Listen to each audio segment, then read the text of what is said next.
32,000 से ज्यादा शहादतों के बाद अक़वाम मुत्तहिदा की सलामती कौंसिल में पहली बार गजा जंग में जंग बंदी की करारदाद मंजूर। 10 ममालिक की जानिब से पेश करदा करारदाद के हक में 14 मुल्कों ने वोट दिया। अमरीका ने वोटिंग में हिस्सा नहीं लिया। करारदाद में गमालियों की गैर मशरूत रिहाई और गजा में बिला रुकावट इमदाद की रसाई शामिल। रूस ने कहा माह रमजान और आलमी कानून के एहतराम में गजा में कार्रवाइयाँ फौरी रोकी जाएँ। अक़वाम मुत्तहिदा के सेक्रेटरी जनरल अंतोनियो गुतेरेस का गजा में फौरी जंग बंदी और गमालियों की फौरी और गैर मशरूत रिहाई का मुतालबा। इस करारदाद को फौरी नाफिज होना चाहिए, ऐसा न हो तो ये नाकाबिले माफ़ी होगा। हमास, सऊदी अरब, स्पेन और यूरोपीय यूनियन की जानिब से करारदाद का खैर मकदम, फौरी अमल दरामद का मुतालबा।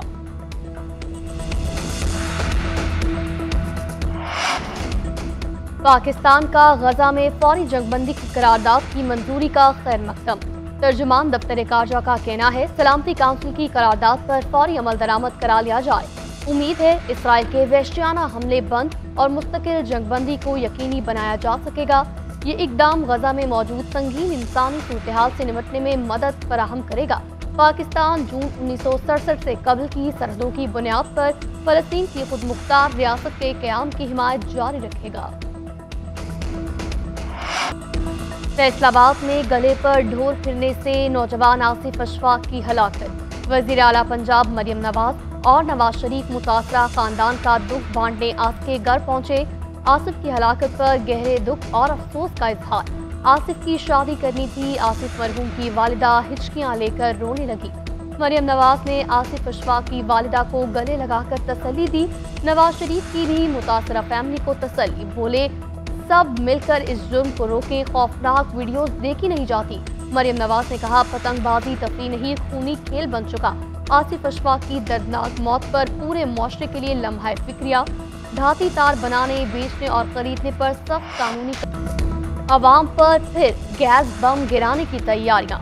ओगरा में सुई नॉर्दर्न गैस की कीमतों में 155% इजाफे की दरख्वास्त पर समाअत। कीमतें बढ़ने की सूरत में नए निर्खों का इतलाक 1 जुलाई से होगा। चेयरमैन ओगरा का कहना है जरूरी नहीं कीमतों में इतना ही इजाफा हो जितना मीडिया पर आ रहा है।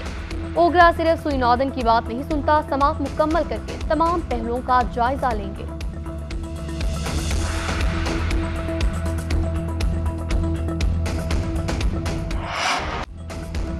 गैस की कीमतों में हालिया इजाफे पर वज़ीर-ए-आज़म शहबाज शरीफ बरहम। हालिया इजाफे का फ्रांसिक ऑडिट करके रिपोर्ट पेश करने की हिदायत। ओगरा और गैस कंपनियों की कारकर्दगी का जायजा लेने का फैसला। गैस इंफ्रास्ट्रक्चर, गैस चोरी और नाकिस कारकर्दगी रिपोर्ट भी पेश करने की हिदायत। वज़ारत तवानाई को 1 से 3 माह में 16 टास्क मुकम्मल करने का हुक्म। पाक ईरान गैस पाइपलाइन मंसूबे की मॉनिटरिंग के लिए बैनुल वज़ारती कमीशन बनाने की हिदायत। 1 माह में नए इंडस्ट्रियल जोन तैयार करने का प्लान तलब। उधर वज़ीर-ए-आज़म शहबाज शरीफ का टैक्स चोरों के खिलाफ इक़दाम का हुक्म। इंक्वायरी कमेटी कायम। कमेटी 7 रोज़ में टैक्स चोरी में मुलविस अफराद की निशानदही करेगी। वज़ीर-ए-आज़म का कहना है मुल्क माशी मुश्किलात का शिकार है और माफिया मिली भगत से कौमी खजाने को नुकसान पहुँचा रहा है।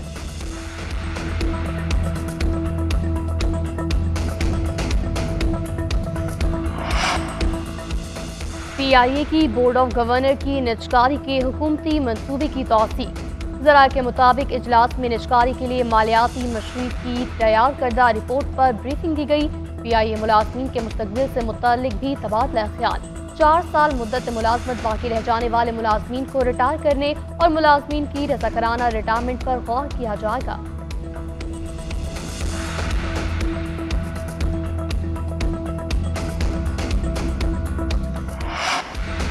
गवर्नर पंजाब से इख्तिलाफात। लाहौर के एचिसन कॉलेज के प्रिंसिपल का बतौर एहतजाज ओहदा छोड़ने का ऐलान। माइकल ए टॉमसन का गवर्नर पंजाब पर तालीमी इदारे में सियासी मुदाखलत का इल्ज़ाम। इख्तिलाफ आज चीमा के बच्चों की फीस माफ़ी के मामले पर गवर्नर हाउस से हुआ। प्रिंसिपल ने कॉलेज स्टाफ के नाम खत में गवर्नर पंजाब के खिलाफ चार्जशीट पेश कर दी। लिखा स्कूल में अकरबा परवी और सियासत की कोई गुंजाइश नहीं। इंतहाई बुरी गवर्नेंस के बायस इस्तीफा देने के अलावा कोई रास्ता नहीं बचा। गवर्नर पंजाब बलीगुर रहमान का कहना है एचिसन के प्रिंसिपल ने इंक्वायरी से बचने के लिए इस्तीफा दिया।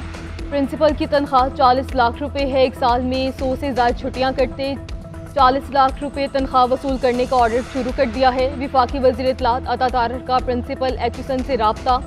इस्तीफा वापस लेने और मामले को खुश असलूबी से हल करने पर तबादले ख्याल।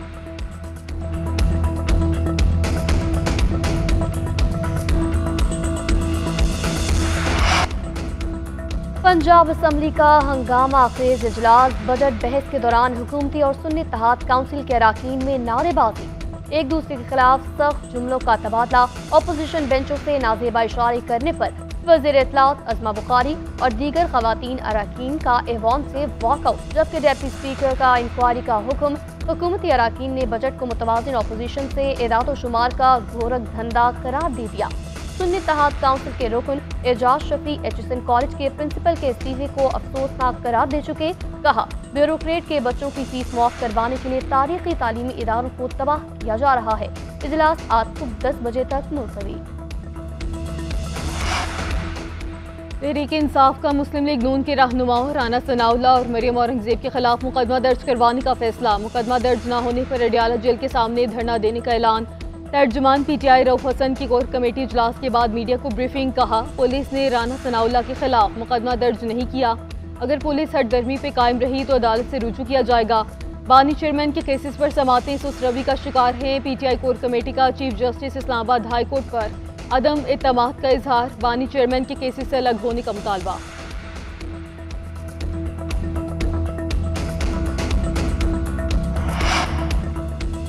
9 मई के केसेस में कितने मुलजिमों को सजा हुई, कितने बरी हुए? जेर हिरासत 103 मुलजिमों में से कितने अफराद की बरियत बनती है?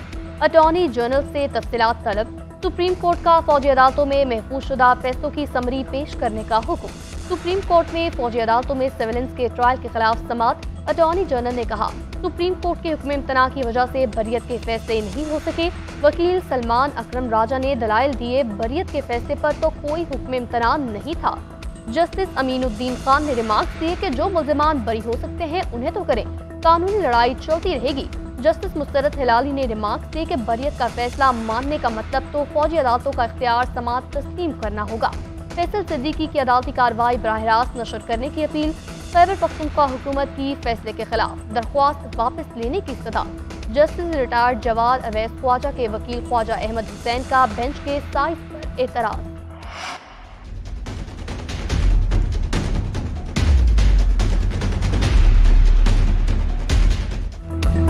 किसी को पता नहीं साइफर का मतन क्या है, लेकिन कह रहे हैं दुश्मन को फायदा हो गया। सारा केस एक डॉक्यूमेंट के गिर्द घूम रहा है। वो डॉक्यूमेंट और इसका मतन रिकॉर्ड पर नहीं। Chief justice Islamabad high court Aamir Farooq के रिमार्क्स। कहा, ये सिविल केस नहीं, क्रिमिनल केस है, मफरूजों पर नहीं जा सकते। इस्लामाबाद हाई कोर्ट में बानी पीटीआई और शाह महमूद कुरैशी की सजा के खिलाफ अपीलों पर समाअत। जस्टिस गुल हसन औरंगजेब ने इस्तफसार किया कि क्या असल साइफर दफ्तर खारजा में मौजूद है। एफआईए प्रोसिक्यूटर ने मौक़िफ़ इख्तियार किया कि असल कॉपी दफ्तर खारजा में मौजूद होनी चाहिए। चीफ जस्टिस ने कहा कि आपको तो टू दी पॉइंट जवाब देना होगा। जस्टिस गुल हसन ने सवाल किया कि क्या कोर्ट खुफिया होता है और हर 15 दिन बाद तब्दील होता है? क्या बानी पीटीआई की किसी स्टेज पर कोर्ट तक रसाई थी? सलमान सफदर ने मौक़िफ़ इख्तियार किया कि कोई रसाई नहीं थी। जब सीक्रेट कोड ही नहीं था तो सिस्टम कैसे कॉम्प्रोमाइज़ हो गया?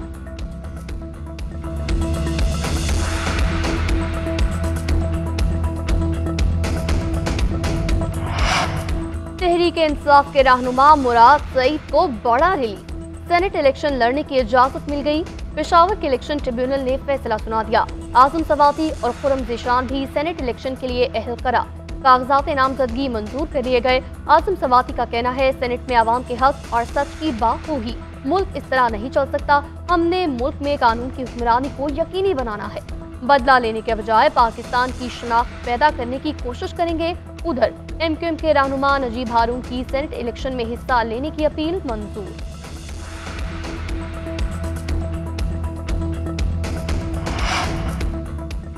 आईसीसी वफ्द का पाकिस्तान का दौरा। चैंपियंस ट्रॉफी 2025 के लिए कराची स्टेडियम इंतजाम का जायजा। नेशनल स्टेडियम इंतजामी की वफ्द को ब्रीफिंग। आईसीसी वफ्द आज लाहौर के कज़ाफ़ी स्टेडियम पहुंचेगा। वफ्द को स्टेडियम का तफसीली दौरा करवाया जाएगा। Head of event Chris Tetley Rawalpindi में आईसीसी वफ्द को ज्वाइन करेंगे। आईसीसी चैंपियंस ट्रॉफी फरवरी 2025 में शेड्यूल है।